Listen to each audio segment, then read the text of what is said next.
माँ Pratima recording studio Sheikhpura.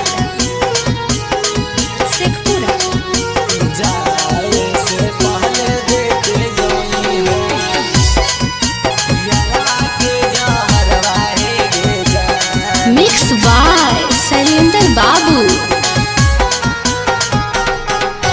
लाल रंग से नूरा लगा के जैमी तू ससुरवा है गे जान। लाल रंग से नूरा लगा के जैमी तू ससुरवा है गे जान।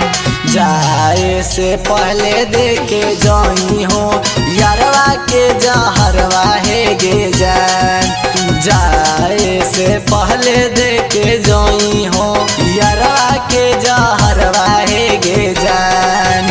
लाल रंग से नूरा लगा के जैमी तू ससुरवा है गे जान।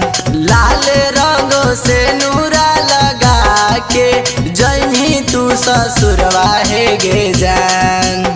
जाए से पहले देखे जाई हो यारवा के जहरवा है गे जान।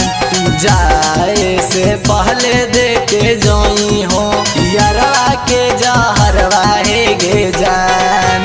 जाए से पहले देखे जाई हो, जाए से पहले देखे जाई हो यारवा के जहरवा है गे जान। जहरवा है गे जान। होते सबेरे जैमी तू ससुरार गे, तोरा बिना जी नहीं पैतौ तोर यार गे। होते सबेरे जैमी तू ससुरार गे, तोरा बिना जी नहीं पैतौ तोर यार गे। पलट के तू पढ़ली है जानू कल के पेपरवा में गे जान। पलट के तू पढ़ली है जानू कल के पेपरवा में गे जान।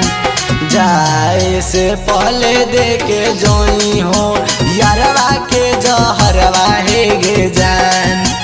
जाए से पहले देखे जोई हो यारवा के जहरवा है गे जान। जाए से पहले देखे जोई हो, जाए से पहले देखे जोई हो यारवा के जहरवा है गे जान। जहरवा है गे जान। रौशन राज के तू मानी लेना बात गे, राइटर शैलेंद्र जानू कहो हौ साँच गे। रौशन राज के तू मानी लेना बात गे, राइटर शैलेंद्र जानू कहो हौ साँच गे। हमर जितिया दौआ के संगे कर लेनी बियाहवा है गे जान। हमर जितिया दौआ के संगे कर लेनी बियाहवा है गे जान।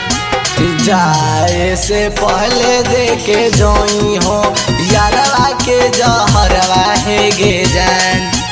जाए से पहले देखे जोई हो यारवा के जहरवा है गे